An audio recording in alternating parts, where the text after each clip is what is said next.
All right, we're covering the kettlebell swing.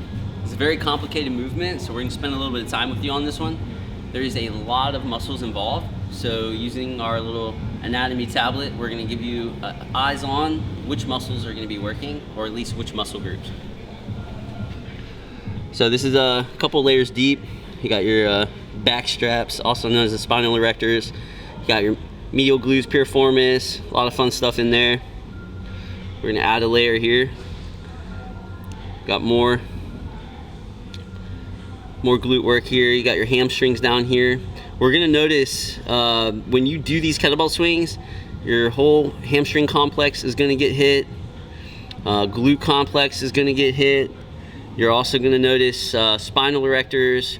Also up in here, you got rhomboids, teres major, minor, all those are gonna be working as well, trying to hold that kettlebell when it's out front.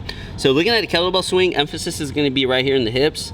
Although, because of the way the kettlebell works, the entire posterior chain is gonna be getting some work done on it.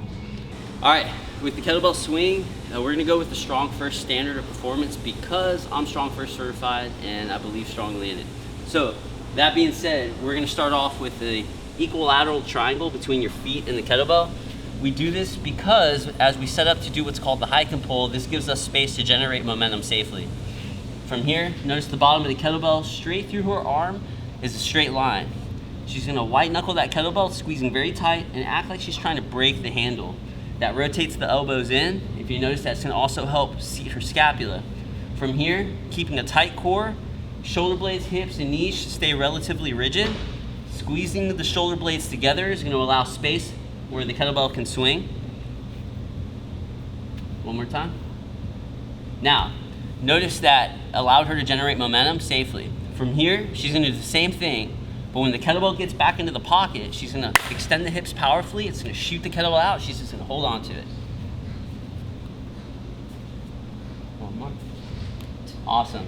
Now, we're gonna give you a little bit of no kettlebell slow motion tip and trick. So, go back into it. As you watch, when the hands come back into the crotch region, and she extends those hips forward into the kettlebell swing, stand tall.